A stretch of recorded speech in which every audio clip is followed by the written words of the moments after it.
We're proud to support the craft of journalism. UBS brings you the latest news from around the world with The Globalist on Monocle Radio. Be part of an international network that brings together leading insights, research, and technology across 24 time zones and 12 key financial hubs, with you at the center of it all. UBS.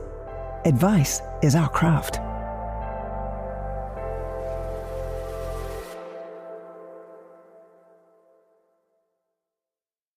You're listening to The Globalist, first broadcast on the 10th of June 2025 on Monocle Radio. The Globalist, in association with UBS.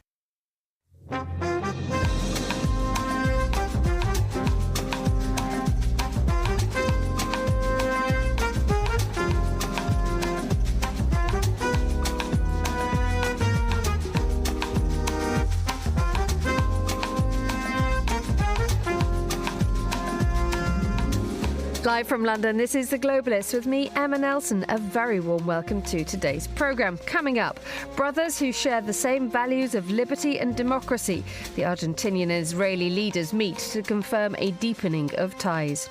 Also ahead in the next 60 minutes. And another 2,000 have been nationalized, again, just so Donald Trump can pound his chest and act like he is in control. California Governor Gavin Newsom doesn't mince his words when it comes to Donald Trump's deployment of the National Guard and now the Marines to quell protests in Los Angeles. We'll have the latest.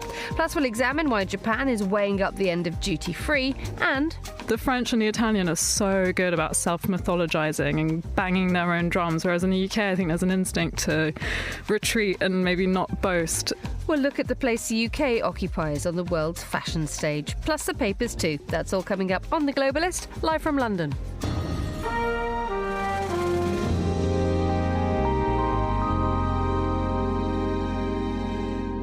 First, a look at what else is happening in today's news. More overnight drone attacks by Russia have targeted the Ukrainian capital Kyiv and the Black Sea port of Odessa. Australia's Prime Minister has pledged to disprove the so-called corrosive idea that democratic institutions are failing in the current geopolitical climate. And one of the world's most successful thriller writers, Frederick Forsyth, has died. He was 86, and his novels such as the blockbuster The Day of the Jackal sold more than 70 million copies. Stay tuned to Monocle Radio throughout the day for more on these stories. But first, Argentina's president has begun the final leg of his European tour, spending the best part of the week in Israel.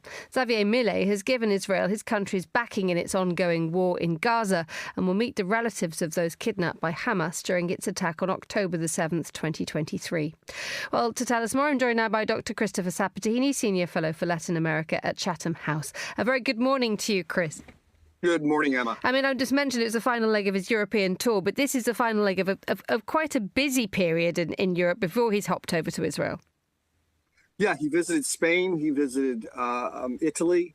It was obviously a lot is going on in Europe. It was a wide swing and quite frankly, a little bit of a victory lap for Milei, who has managed to tame inflation in his own country, restored economic growth, has attracted a lot of investment, has really caught the eye of a number of international investors. So this was his victory lap. On the way, though, as he is known to do, he did insult the Prime Minister of Spain, calling him corrupt.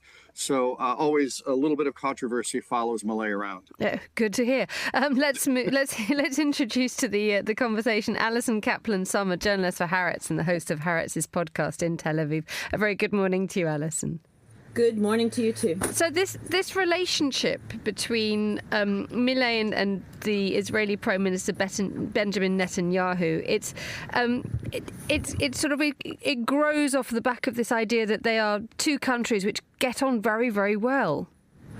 Yeah, there's a history of Israel and Argentina getting very well. It's a very up and down relationship. One thing you can't forget is we have many Argentinian Jewish immigrants living in Israel who are Argentinian Israelis. So that sort of is a glue between the two countries. There's also a very sort of tumultuous relationship in the years following the deadly terrorist attack on the Jewish Agency Center in Argentina and pressure by Israel to pursue that prosecution. So I would say that it's close, but it's very rocky and tumultuous. And until this new leader in Argentina, there was a history of voting against Israel in international forums, and he has, of course, as you've probably noted, turned that around into a very pro-Israel approach. How has he done that, Chris? Well, first of all, he's very close to a rabbi philosopher in Argentina, calls him his soulmate. He's visited, this is the second time he's visited Israel. He professes to have a deep faith in the Jewish religion. So part of it's just personal. Part of it's also, he is very much of this newly emerging sort of pro-Israel, pro-Netanyahu in many ways, coalition that Trump leads. Also, the former president of Guatemala was part of that. It is really throwing his weight fully behind Israel, behind Netanyahu.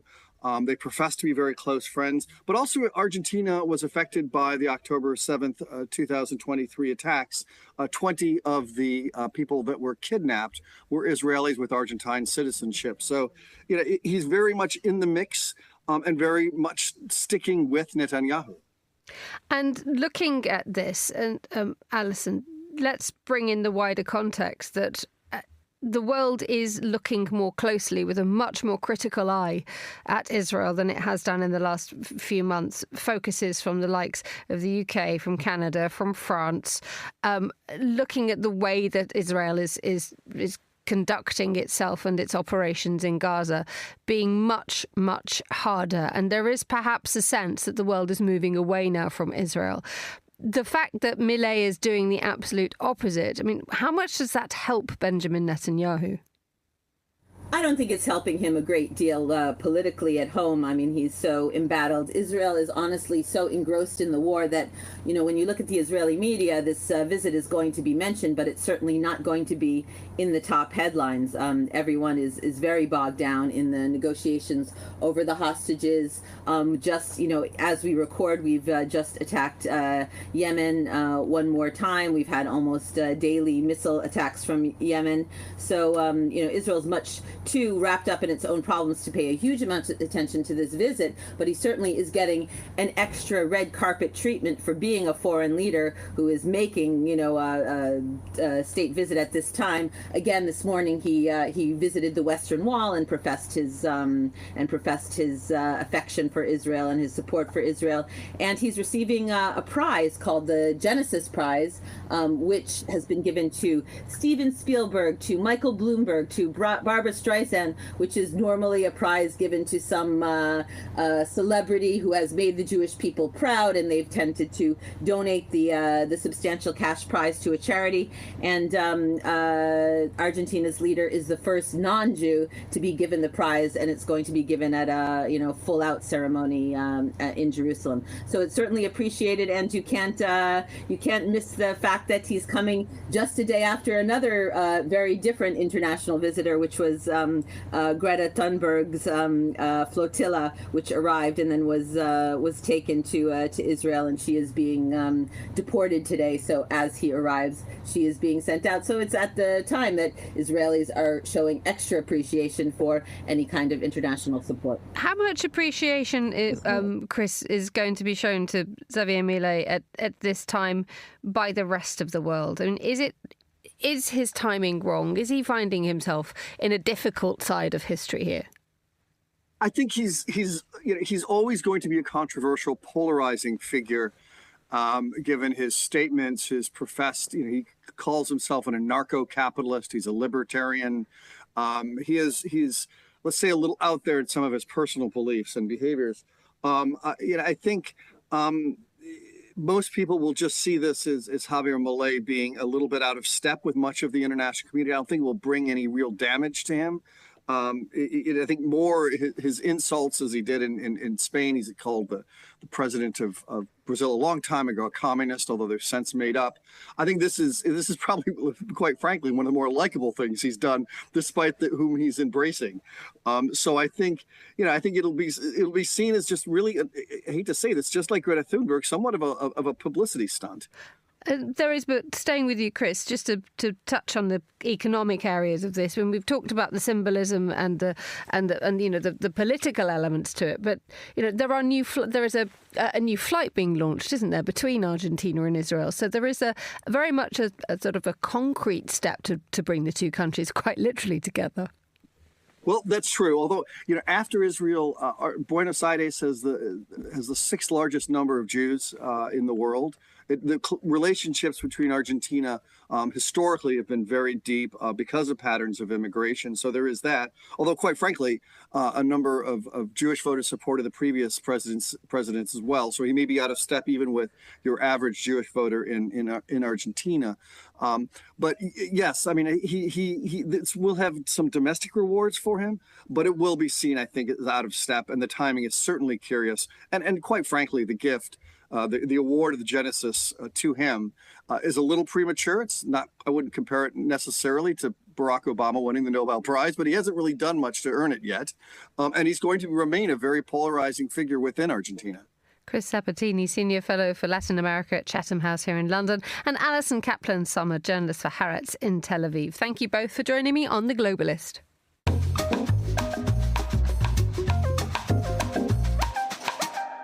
Let's hear an update now on the situation in Los Angeles following Donald Trump's calling in of the National Guard to quell protests. Well, the president has pledged to send in more members of the National Guard and up to 700 Marines.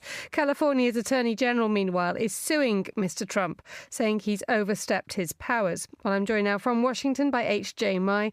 Very good good evening to you, H.J. Thank you for joining us. Yeah, hey, happy to be here. The latest, if you wouldn't mind, please, on the decision by Donald Trump to send in more forces. Who is likely to be on their way to LA?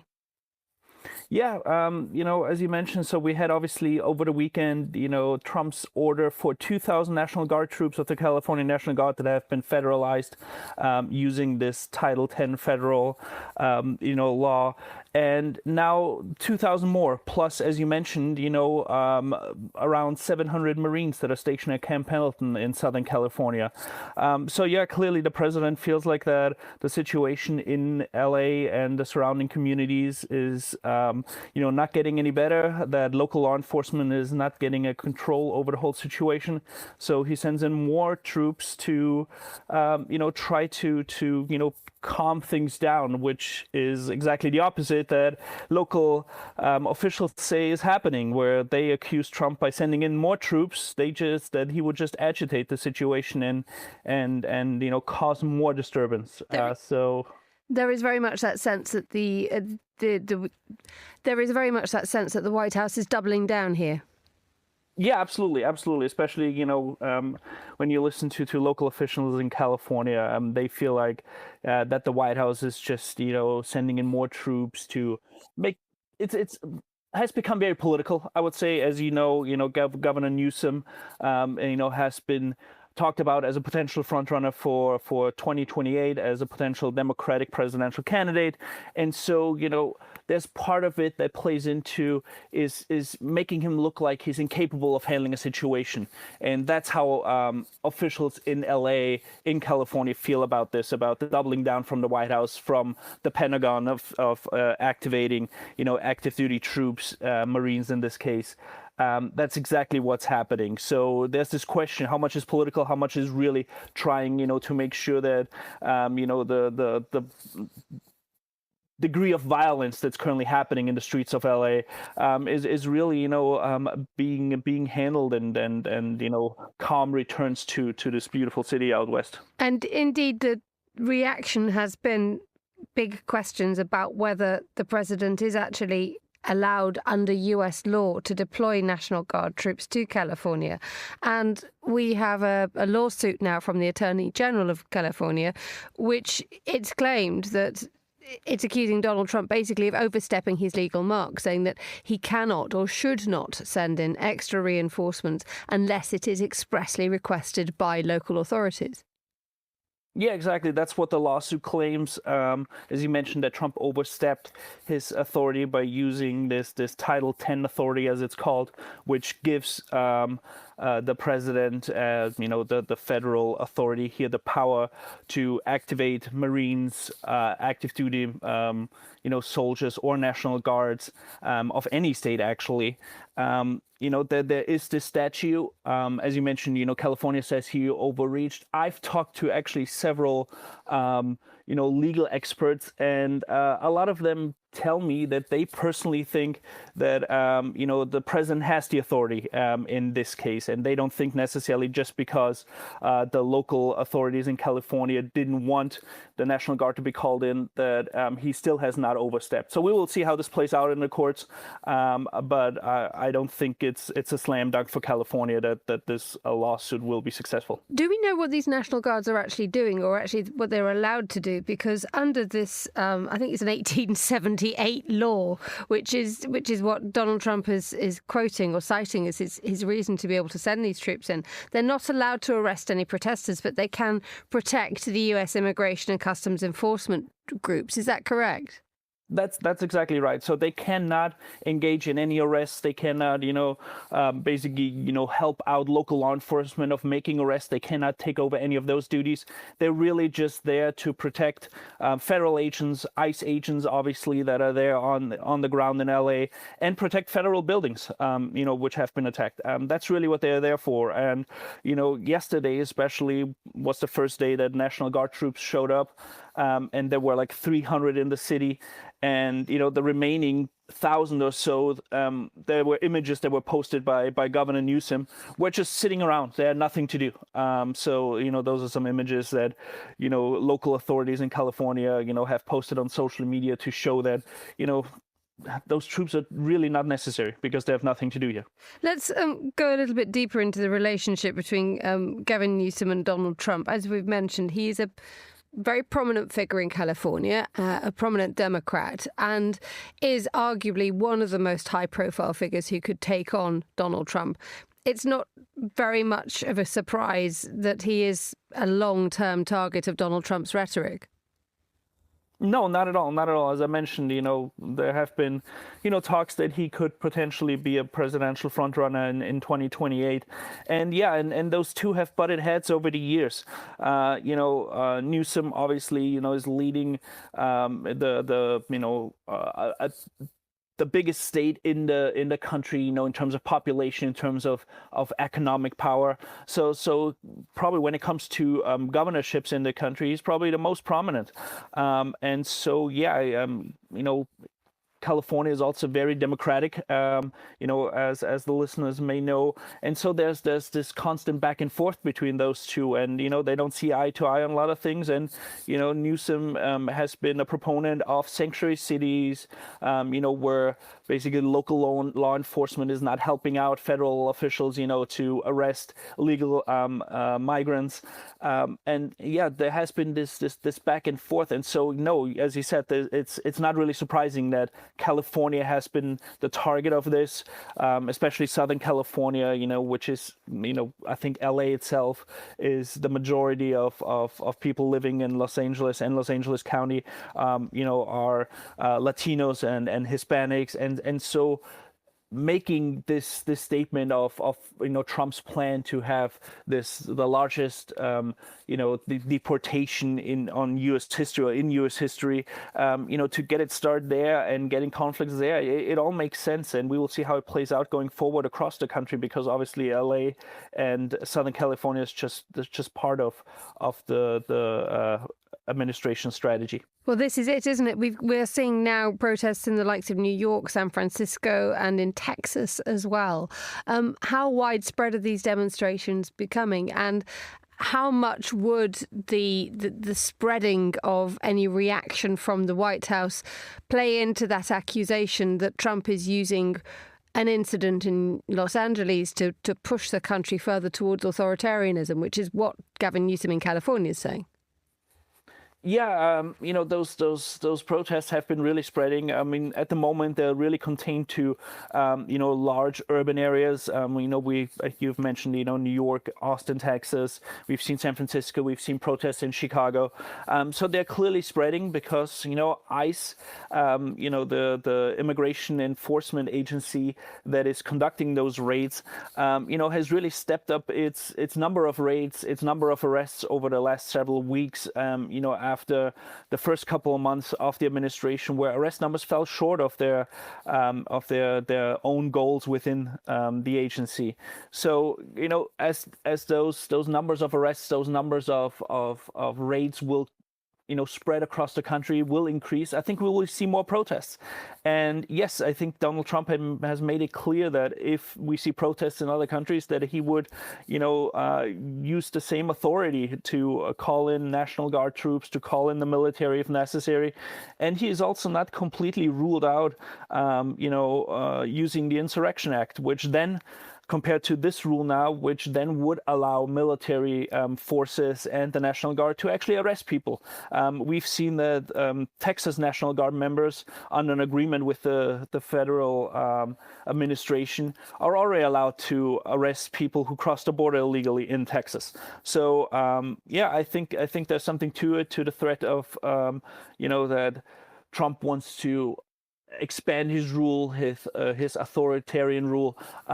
But there's clearly pushback. There's pushback within the Democratic Party. There's pushback from some Republicans.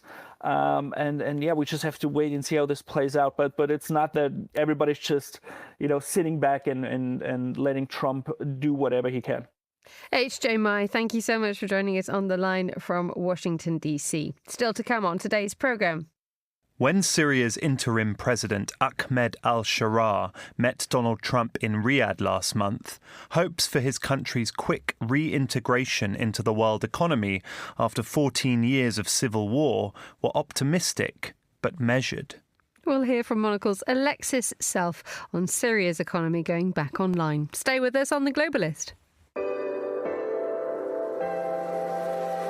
IQ, EQ, and AI. 3 components key to the craft of innovation at UBS. Because to stay ahead in a rapidly evolving age, you need a partner with decades of experience, endless passion for the work, and a finger on the pulse of leading technologies, bridging human expertise with artificial intelligence, all to elevate you. UBS. Banking is our craft.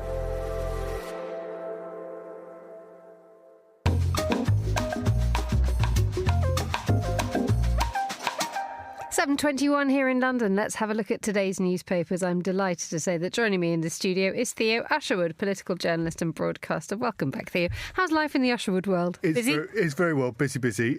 Lots to cover with UK politics.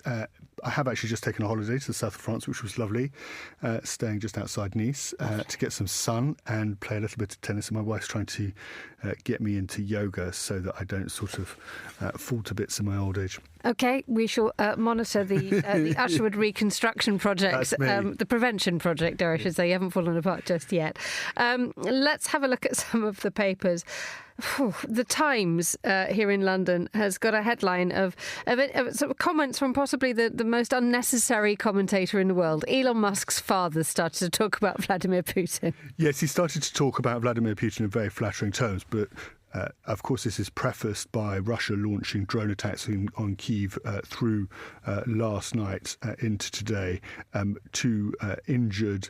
We've heard reports on the ground in Kyiv say that air raid sirens were going throughout the night, as well as the city's air defence systems, following a large number, what they describe, CNN in fact describing as a large number of unmanned aerial vehicles attacking the capital. At least 2 people have been injured. So against that backdrop, we now learn, of course, that Errol Musk, 79-year-old father of Elon Musk, who's fallen out, of course, spectacularly with Donald Trump. Actually, on that subject, in this article in the Times, pins the fault on his son for being stressed and overtired, but he's gone to a nationalist conference in Moscow, also attended by George Galloway, the former MP, and Alex Jones, the American radio host known for promoting conspiracy theories, taking part. And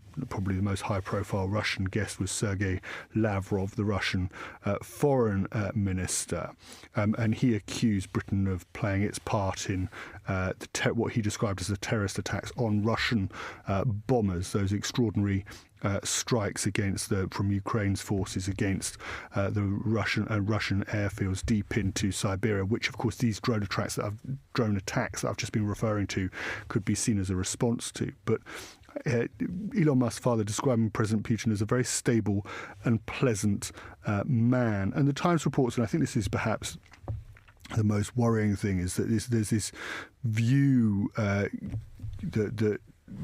Putin is promoting this new world order with Russia and America very much at the top of it,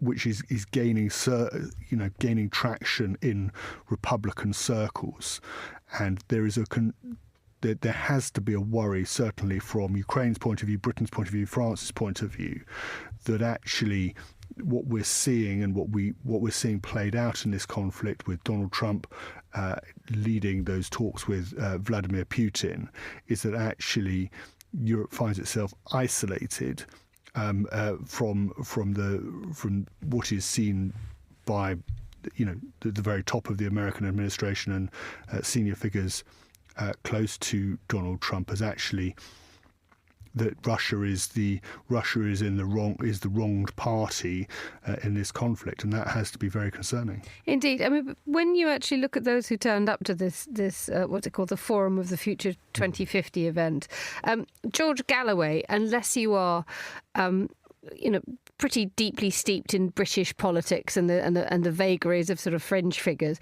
And then you have Elon Musk. Okay, the surname's important, but the role that he plays in the way that the world moves is possibly not. It's like he's the father of the main player.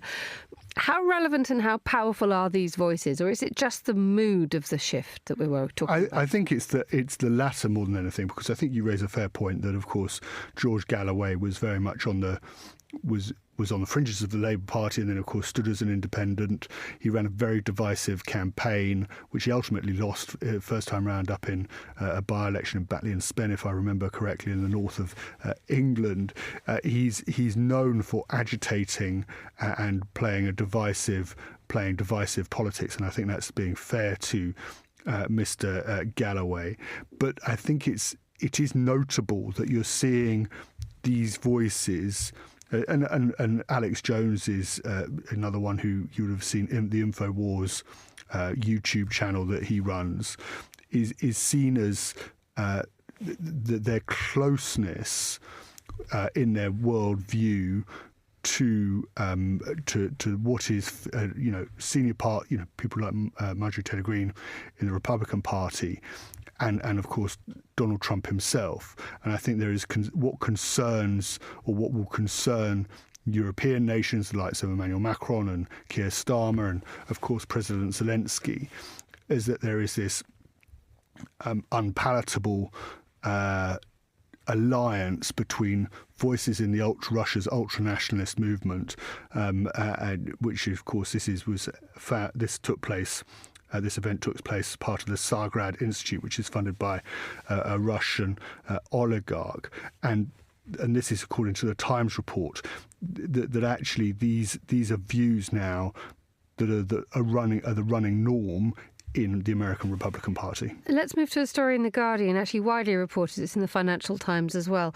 I'm not quite sure how many times we in London have been told that the Channel Tunnel, the Eurotunnel, is going to be the conduit to goodness knows how many destinations in mainland Europe.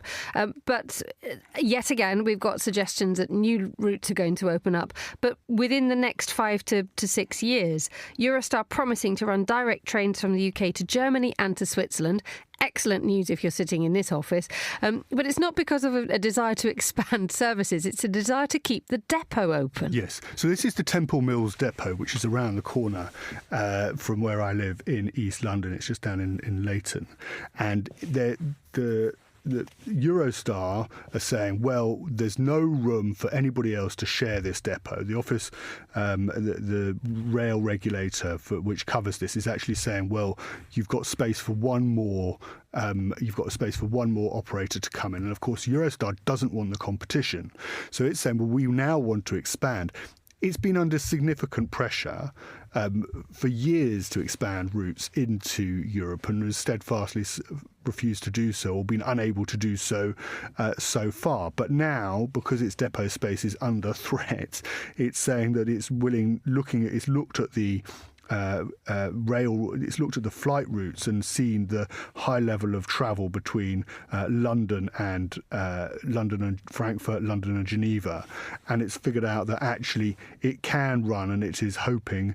Gwendoline Cazeneuve, its chief executive, says she's no doubt that routes can run to Frankfurt. It will take about 5 hours, and they've ordered 50 new. They want to order 50 new trains. Total investment £2 billion.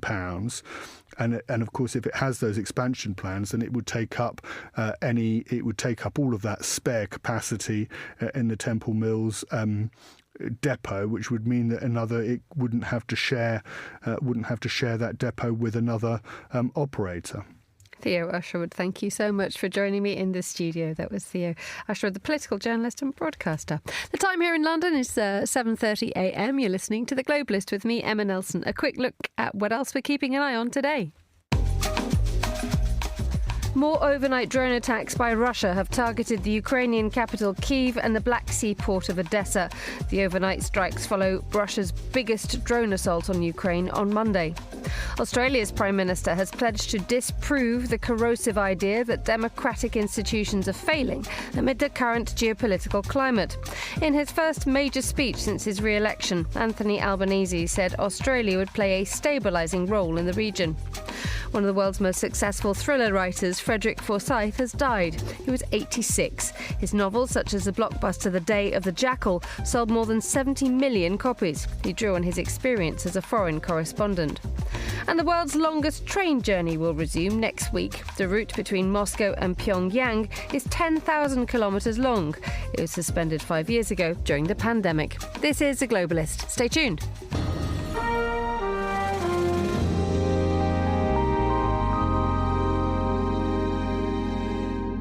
Time now for a closer look behind some of the headlines we're following here today at Midori House. Here's Monocle's foreign editor Alexis Self to tell us more about Syria's economy going back online. We are currently exploring normalizing relations with Syria's new government, as you know, beginning with my meeting with President Ahmed al-Shara and Secretary Rubio's meeting with the Syrian foreign minister. When Syria's interim president Ahmed al-Shara met Donald Trump in Riyadh last month, hopes for his country's quick reintegration into the world economy after 14 years of civil war were optimistic but measured. After Trump granted the country broad exemptions on Assad-era sanctions a few days later, and yesterday, the new governor of Syria's central bank said it would be reconnecting to the SWIFT international payment system in the next few weeks, Damascus's drivers began to blare their horns approvingly at the new billboards of the US president that have appeared at the war-torn city's traffic-choked junctions. The on-street advertising reflects a newfound confidence that Syria, for so long an international pariah, has won not just the world's sympathy, but also its capital. In recent weeks, Saudi Arabia and Qatar have paid off Syria's €13.6 million World Bank debt and have committed to pay its public sector salaries until September. The clearing of those arrears has precipitated a €128 million grant from the Washington-based institution, while Sweden has coughed up €70 million for the nation's schools and hospitals. Alongside infrastructure and energy deals with Saudi Arabia, Qatar and the UAE, there seems to be some sunshine alongside the rubble on the road ahead.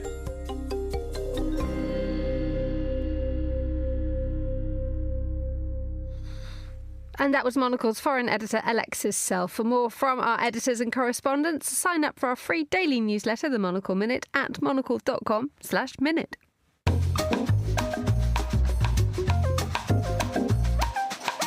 13:34 in Phnom Penh and 8:34 a.m. if you're listening in Zurich.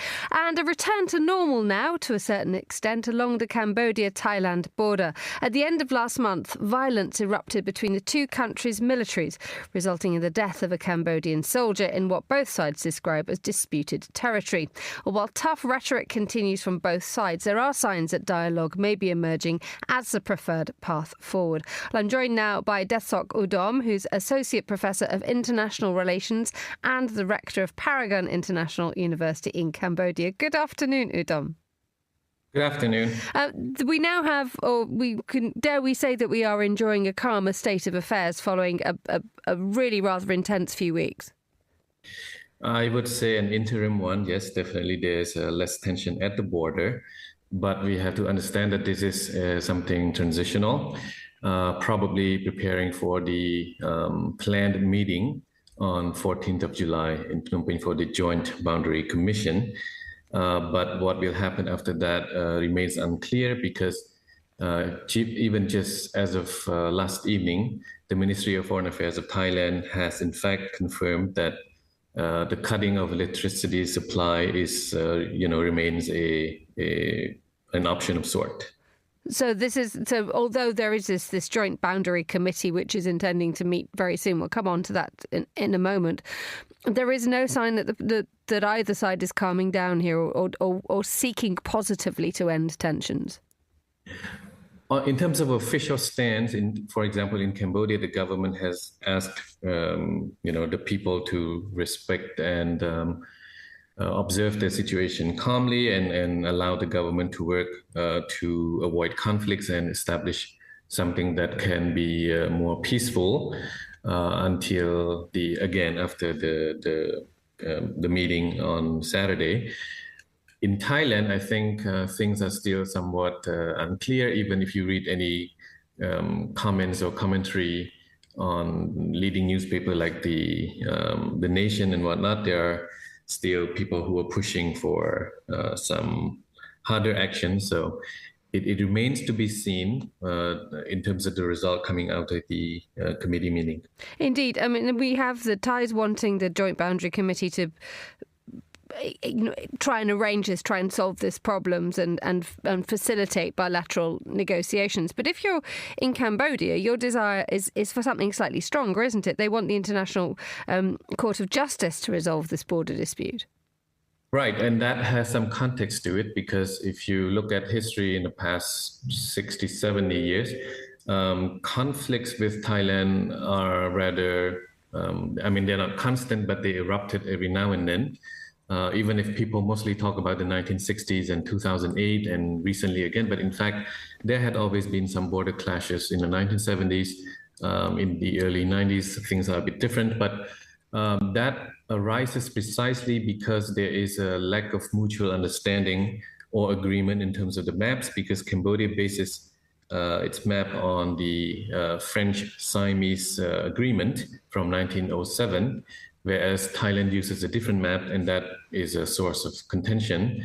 And every time there is some domestic issues especially in Thailand, but also sometimes in Cambodia, things could spiral into conflict. And that is also something that Cambodia doesn't want. Cambodians in general actually don't want this, because we know that we are a smaller country. And so if you have disagreement, and in the past when the country goes to regional mechanisms like ASEAN, it wasn't very helpful. And so ICJ is considered to be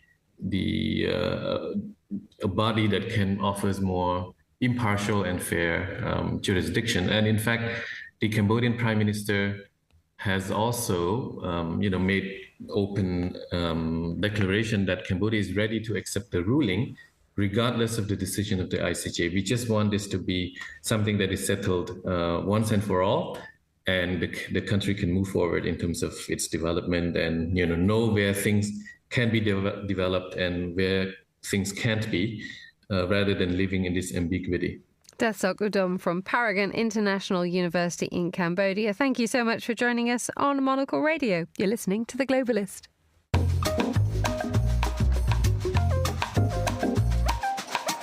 Now let's talk about the world's high-end markets. They are currently under pressure, but the UK's £81 billion sector is adapting quickly. Exclusively for Monocle.com, we've heard from the CEO of Walpole, the nation's luxury trade body, Helen Brocklebank, and she shared her insights on the shifting global demands and resilient exports with Monocle's associate editor, Grace Charlton. Well, Grace has joined our deputy head of radio, Tom Webb, to talk about their conversation.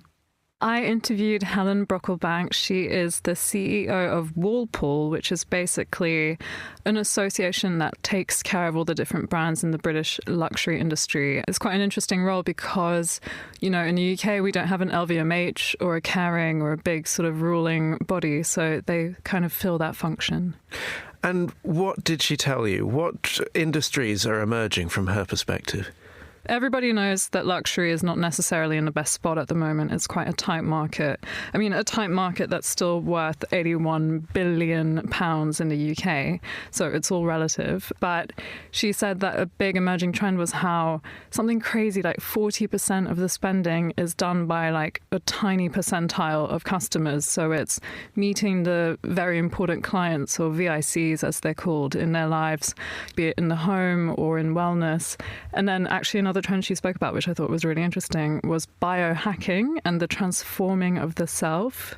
Do you know what that means? You look a bit confused. I mean, of course I do, but our listeners may not. So for the benefit of our listeners, explain. I mean, so the extreme end is biohacking, which is how to extend your life. So think of infrared saunas, maybe different treatments you can get, wellness. Blood transfusion. Blood transfusions, vampire facials, as they're called. Have you seen those? I have. I'm not a fan. I know, they're a bit freaky. Basically, if you think of maybe what Kim Kardashian and all that Kar-Jenner clan are doing to look so young as they advance through life, I think that was sort of what she was hinting at. I try not to have those thoughts. And thinking about it from a country perspective, what countries are doing better if we look at France, Italy? You mentioned the UK there. France and Italy are sort of the stalwarts of luxury, I think. But in a way, so is Britain. And I think that was another thing we talked about. The French and the Italian are so good about self-mythologizing and banging their own drums, whereas in the UK, I think there's an instinct to retreat and maybe not boast. But I think the UK is still strong. There's still a lot of interest, particularly in the automotive industry. So Bentley, Rolls-Royce, that is a huge category for UK luxury. And how you mentioned the pressures that the industry is facing. How are companies, how are they responding to this changing phase? I think they're trying to provide as much novelty as possible to keep customers intrigued. This is why there's been such a big churn of creative directors at the really top level as well as the executive level. And Helen Brocklebank spoke about how creativity is actually like the secret sauce of luxury, and how it needs to be like joyful. No one wants sad luxury.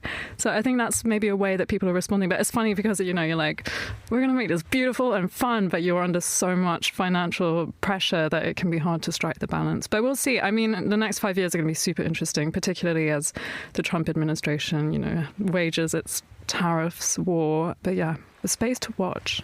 And is this why we're seeing brands diversify? So she mentioned Prada making tableware, for example. It's something that's used to always happen, but is it happening more now?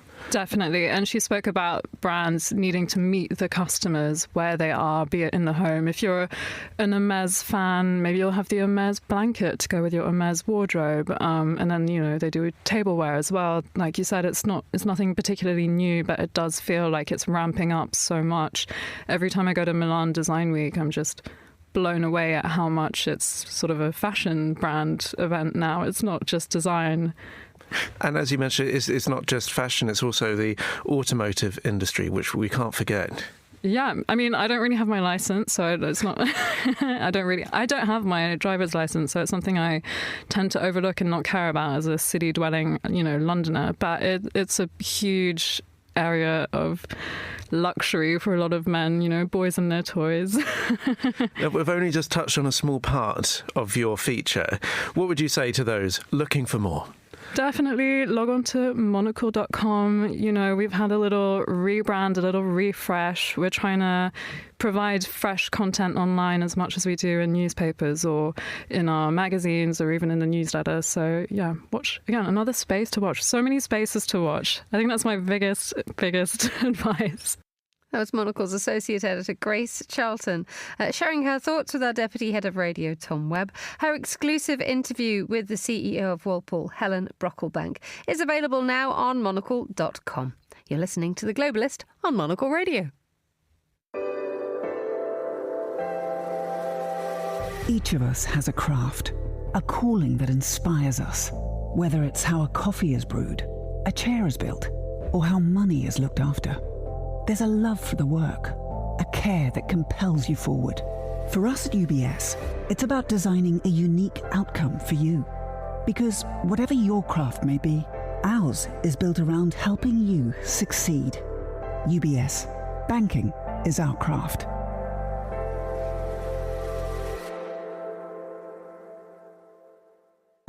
Join Monocle every weekday and let the briefing guide and inspire you through uncertain times, always keeping you ahead of the curve. It's devolving to a point where we're at odds with each other instead of letting our political leaders do the dirty work, so to speak. Heavyweight coverage, no white noise, and always delivered with a smile. The grey areas lead to a lot of sort of awkward conversations, and there's nothing the English dislike more than awkward conversations. Keep your appointment with the briefing every weekday at 1300 CET, noon in London, here on Monocle Radio.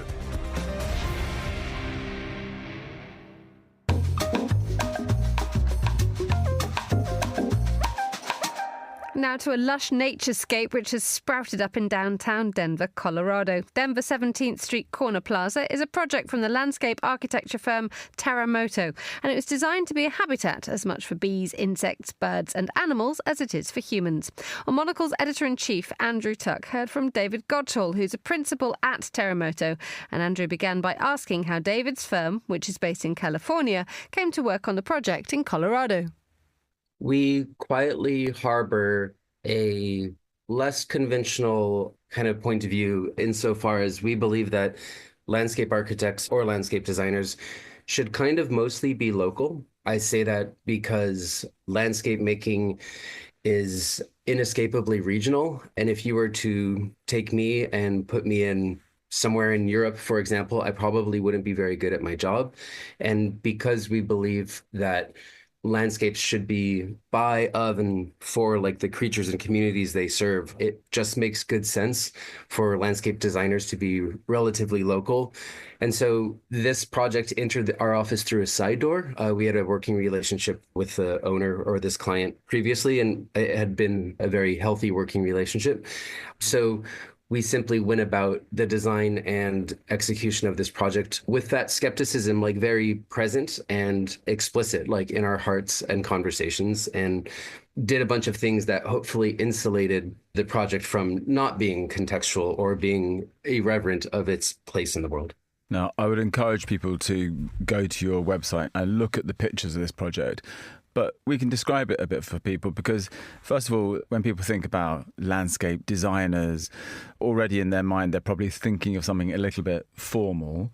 Your work embraces nature in a more rugged way, a less formal way, and you try and use materials and plants that are either from the proximity of the site or not that far away. So perhaps, first of all, you could just describe the location and what the ambition was. The site is smack dab in the middle of downtown Denver, an extremely urban sort of environment surrounded by office buildings, essentially. And it's on structure, meaning the ground is not actually ground. It's built, which comes with a whole other host of implications. It's our belief as an office that landscapes should equally serve humans as well as the creatures with whom we share the planet. And interestingly, this project was a test case in doing exactly that. But in building this project, we really learned that the needs of an office worker are not that wildly different from the needs of, say, a honeybee or a butterfly or a bird. in that what we mostly want is to be able to be outside, enjoy the environment, have a sip of water, and kind of commune with nature. And to your point about like local materials, we initially began focusing on sourcing and utilizing local materials from an ecological perspective. It seemed like simply good logic to us that in order to keep the carbon footprint of our projects light, the materials should come from nearby, in that we mostly move stuff around in the United States on the back of big trucks. And the less those trucks are driving around, the lighter the carbon footprint of the project. Interestingly, taking this approach also inescapably imbues a project with a sense of regionalism. And so our projects, when we take this approach, which we basically monolithically do now, look like the place they are from. And there's kind of a sensibleness to that. And lastly, a tributary that wasn't necessarily one that we anticipated is that in using local materials, we're actually creating economic resilience within the places that we work. We're supporting local manufacturers and local builders. And we also get to see how they treat their people and to see the ecological quality of their mines or things like that. And so it checks a lot of boxes for us kind of taking this approach. So this is a private client, but it's a public-facing, it's a public-connected plaza. What did you want people to do with this space? Is it a place for lunching, for lingering, for reading, for topping up on a bit of nature before you go back to the office? What was your hope for the space? Exactly as you described. We do our best to not over-program the landscapes we work on. And you are correct, it's technically privately owned, but it is a publicly accessible space. And in these sorts of spaces, both public and public-facing, we often kind of take a more European model in that we feel that sometimes American landscapes suffer from over-programming or being overly prescriptive, that you go to a park and there's recreation here and the amphitheater is in this place. And so sometimes that can feel almost controlling in a way. And so in this case, it was our every intention to build a ecologically wild, and if your listeners can see the photos, it's very much in the spirit of rewilding, and it's a departure from what is an intensely urban environment. So almost in the Olmstedian sense of landscapes and parks being a respite from the melodies of urban living, I would offer that that is still very much the case in this instance, though what we've done is we've used plants that are wholly native to this region. So the planting itself is useful to birds and insects and those sorts of things as well. And the elements that you brought in, perhaps you could explain what the ambition there was as well, because there are giant rocks, there are benches hewn from logs, there is a use of prairie grass. It feels, just looking at the pictures, I imagine that if there's even the slightest breeze, it's a space that moves and waves with the wind and with the weather. Again, maybe you could explain a little bit about the materials and why this use of rawer materials was fundamental. The decision to use these more rugged materials is both aesthetic and style driven, in that our natural predilection is not towards overly precious or honed sorts of details. We prefer to let the materials really just be and almost honor their physical qualities through taking this kind of understated approach. The wood is from a local mill, and it's both, there are boardwalks and there are benches that are cut with like typical 2x8s and 2x4s and those sorts of things. Though then there are also just larger stumps and kind of logs that we've scattered throughout the site as well. And we're letting those age naturally in place. And the boulders are from a local quarry. It's actually a family-owned quarry that's less than 100 miles from the project site. And we really believe that taking this approach of letting things kind of be their natural forms allows our projects to be kind of a distillation of the region or a miniature of the greater panorama of the Colorado area. And so there's an appropriateness to that approach. And that was David Gotzel from the landscape architecture firm Terramoto there, talking to Monocle's Andrew Tuck. You can hear a brand new episode of The Urbanist, all about city greenery, out now wherever you get your podcasts. This is The Globalist.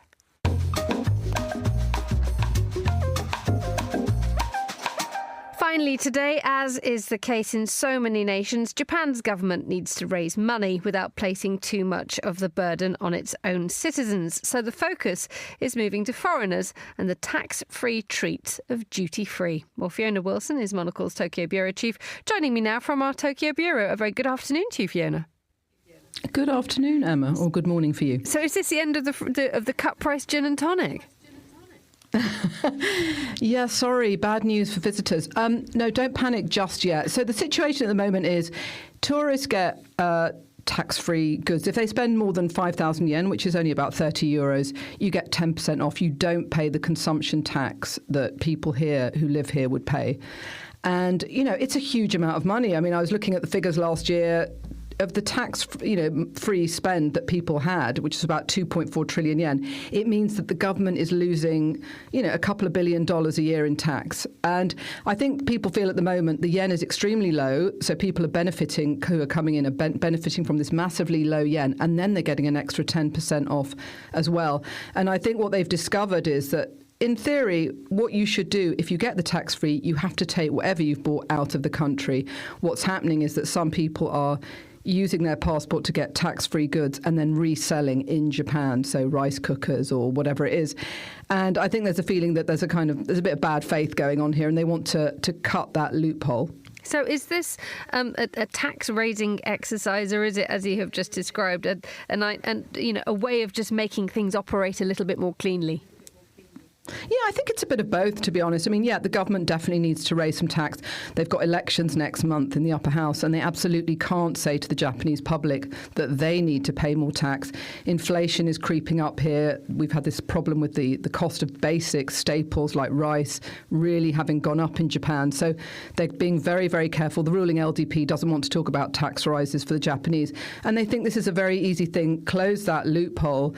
And of course, anyone in tourism would rather they didn't. But I think the feeling is that really tourists won't even notice. And it's a bit of a surprise to people here that Japan has come to be seen as this cheap destination. That's a bit of a shock. And, we're looking at 60 million tourists by 2030. So it could be quite a big tax revenue for the Japanese government. In terms of the effect that it will have on tourism, though, I mean, Japan is incredibly popular at the moment for the reasons that you've just mentioned. But are travellers so enamoured with Japan that they won't mind or indeed notice these hikes? Because it's not just a duty-free increase, it's also the increase of departure tax when you're going out of the country.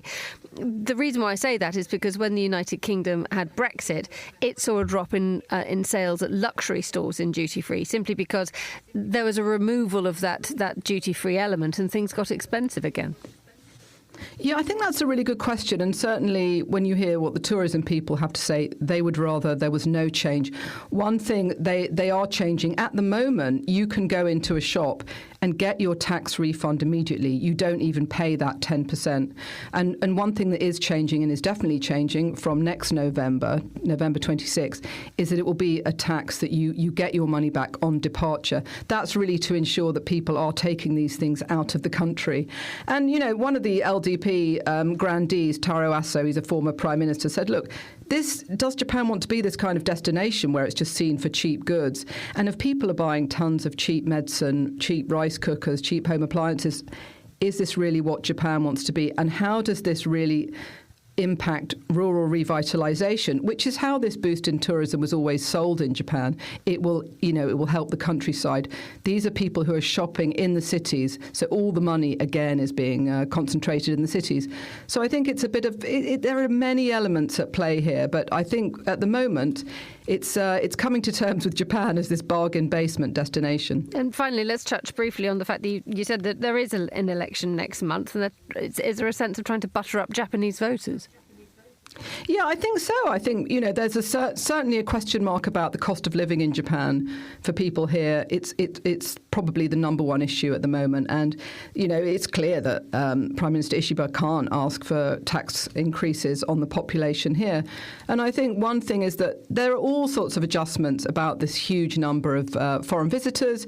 And we've talked about it over the years, haven't we? And it's just, it gets more and more. And obviously, as these numbers increase and you're looking at 60 million and not too too far distant future. So I think that it is a very obvious thing to do. And I think many people feel it's quite small. And if you look at departure tax from Japan, which everyone is paying at the moment, including Japanese, it's 1,000 yen. It's only a few euros, and it's put onto your plane fare. And I think there's a feeling that it's so much lower than other countries that maybe Japan could afford to increase it slightly and maybe have tourists pay a little bit more. So I think a small increase like that would go down quite well with voters in Japan. Fiona Wilson, enjoy the rest of your afternoon in Tokyo. That was our Tokyo Bureau Chief joining us on the line. Thank you very much indeed for joining us for that. And that's all the time we have for today's programme. The warmest of thanks to all my guests and to the producers, Chris Chermak, Tom Webb, Monica Lillis and Ryuma Takahashi in Tokyo. Our researcher is Francesca Jilks. Our studio manager is Flynn Simons, with editing assistance from Hunter Wang. After the headlines, more music's on the way. The briefing's live at midday here in London. The Globalist is back at the same time tomorrow from Zurich. But for now, from me, Emma Nelson, goodbye. Thank you very much for listening.